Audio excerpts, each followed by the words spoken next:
இன்றைய bro kabaddi leak. அதற்கு முன்பு நேற்று நம்ம பொதுத்தளத்தில் தனிநபர் கணிப்பில் மட்டைப்பந்து போட்டி மொத்தம் 6 போட்டிகள் கொடுத்துருந்தோம். உமன்ஸ் கரிபியான் பிரீமியர் லீக்கை பொறுத்தவரை நம்ம சொன்னது போல் பர்படஸ் ராயல்ஸ் உமன்ஸ் அணி கோப்பையை கைப்பற்றியது, வெற்றி பெற்றது.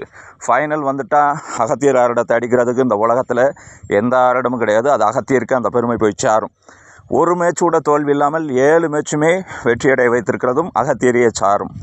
அதே மாதிரி கரிபியான் பிரீமியர் லீக் இப்பொழுது அதிகாலையில் நடந்து கொண்டிருக்கிற மேட்ச்சு நம்ம சொன்னது போல் கயானா வாரியர்ஸு வெற்றி பெறப் போகிறது. அதே மாதிரி இங்கிலாந்து அண்ட் அயர்லாந்து மேட்ச்சு நம்ம சொன்னது போல் இங்கிலாந்து வெற்றி. அதே மாதிரி பாகிஸ்தான் அண்டு யூஏ மேட்ச்சில் நம்ம சொன்னது போல் பாகிஸ்தான் வெற்றி. உமன்ஸ் மேட்ச், அதாவது இசிபி உமன்ஸ் ஒன் டே கப் மேட்ச்சில் நம்ம சொன்னது போல் கொம்பர்சர் வெற்றி. சர்ரை அணி தோல்வியை தழுவிச்சு. எனவே அன்பு உறவுகளே, ஒரு மேட்ச்சு தவறளிக்கப்பட்டது ஆப்கானிஸ்தான் அண்டு பங்களாதேஷுக்குமான மேட்ச். ஆக 6இல் 5 வெற்றியும் 1 தவறளிக்கப்பட்டிருக்கிறது.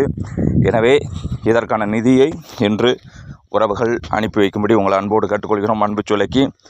அதே மாதிரி இன்றைய ப்ரோ கபடி லீக் அப்படின்னு எடுத்துக்கிட்டிங்கன்னா ஜெய்ப்பூர் அண்டு பெங்கால் வாரியர்ஸுக்குமான மேட்சை பொறுத்தவரை நான் இன்றும் சொல்லுவேன் என்றும் சொல்லுவேன், ப்ரோ கபடி லீக்கில் முழு பிளேயர்கள் இவங்க தான் நிரந்தரமான பிளேயர்கள் என்று தெரியாத வரை மிகச்சிறந்த வெற்றிகளை நம்மளால் கொடுக்க முடியாது, இயலாது. இதுவரை 67 விழுக்காடு இதில் வெற்றி அடைந்திருக்கிறோம்.